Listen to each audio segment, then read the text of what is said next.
எனக்கு சில விஷுவல்ஸ் ஜூலை 20 நடந்த சம்பவங்கள், அன்னைக்குலேருந்து நடந்த சம்பவங்கள் என்னால் பொறுக்க முடியல.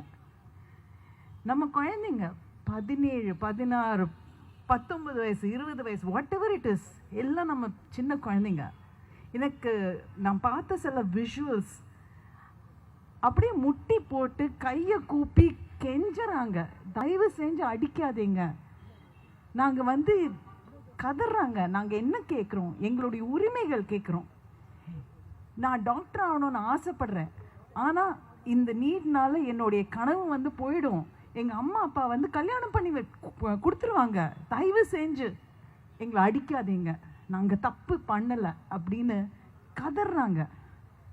ஒரு பையன் 2 பேர் தூக்கிட்டு வராங்க, காலெல்லாம் ரத்தம் இருக்கு. அவனுக்கு ஒரு ஃபோன் வருது, ஃபோன் காதில் வச்சுட்டு அவன் ஐயோ அம்மா, நான் நல்லா இருக்கேன், இல்லை இல்லை எல்லாம் ஒன்றும் பிரச்சனை இல்லை. அதுக்கப்புறம் அம்மா கேட்டிருப்பாங்க போல இருக்கு, தம்பி நீ சாப்பிட்டியான்னு. நான் சாப்பிட்டேன், எல்லாம் இங்கே நல்லா இருக்க. இதெல்லாம் கேட்டுட்டு சுற்றி இருக்கிற நண்பர்கள் அவங்க கூச்சல் போடுறாங்க. அப்போ இது உண்மையாக இருக்குமா, கேட்டியா இந்த கூச்சல், கேட்டியா பார்த்தியா எல்லாம் நல்லபடியாக இருக்குன்னு ஃபோனில் சிரித்து பேசிகிட்டு இருக்கான். காலில் ரத்தம் போயிட்டுருக்கு. இன்னொருத்தர் பார்த்தா ஒரு அடிஷ்னல் டிசிபி இன்னைக்கு கோர்ட்டில் அவங்களோட பேரை சொல்லிட்டு வாதாடிட்டு இருக்காங்க, ஒரு அட்வொகேட். அந்த டிசிபி எல்லாரும் கலைஞ்சு போயிட்டு இருக்காங்க. அந்த பொண்ணு போயிட்டு இருக்கு, பலார்னு கண்ணத்துல ஒரு அறை. அந்த அறை எதுக்கு விழுந்ததுன்னு அவ ஷாக் ஆகி அங்க நின்று பார்த்துட்டு இருக்கா. திருப்பி போயிட்டு தோலை தட்டி கேட்குறா, எதுக்கு பண்ணீங்க, நான் என்ன தப்பு பண்ணேன்னு. எனக்கு புரியவே இல்லை, இந்த மாதிரி என்னது இது, என்ன நடக்கிறது இது. அதே சமயத்தில் நம்ம ராத்திரி ஏர்லி மார்னிங் 4 o'clock வீடியோஸ் வருது, எல்லாரும் அங்கேயே படுத்துட்டு இருக்காங்க. நேஹா போரா அவங்க ஒரு வீடியோ எடுத்து காமிச்சாங்க.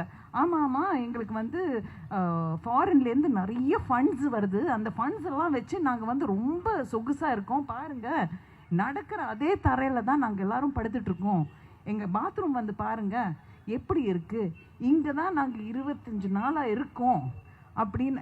இது ஒரு 18ஆம் தேதி, ஜூலை 18ஆம் தேதி போட்ட வீடியோ. நாங்கள் இத்தனை நாளாக இங்கே இருக்கோம், எங்கள் சாப்பாடு பாடுங்க, அது குருத்வாரா, அங்கே அப்படியே அள்ளி அள்ளி கொடுக்குறாங்க சாப்பாடு, தூங்குற இடம்.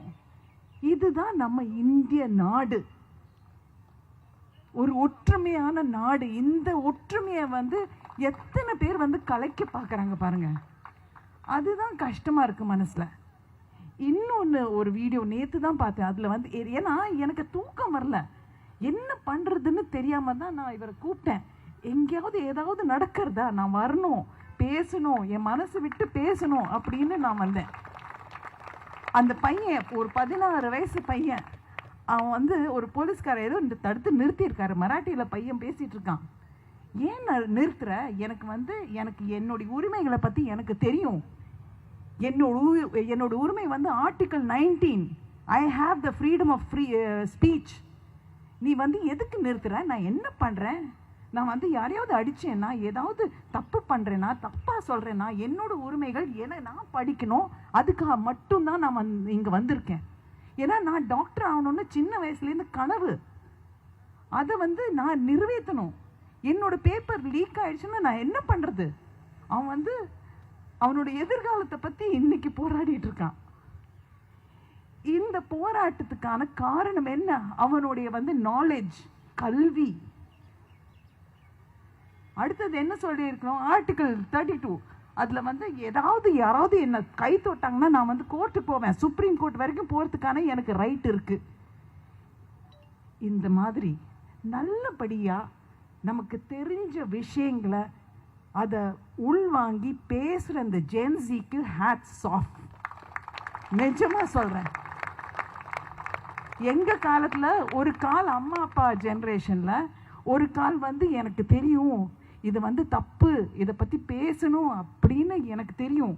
ஆனால் ஒரு கால் இங்கே ஒரு கால் அங்கே பயத்தில் பேசாமல் வெளியே வராமல் உட்காந்துட்டோம். அந்த பயம் இல்லாமல் அவங்க என்ன அழகா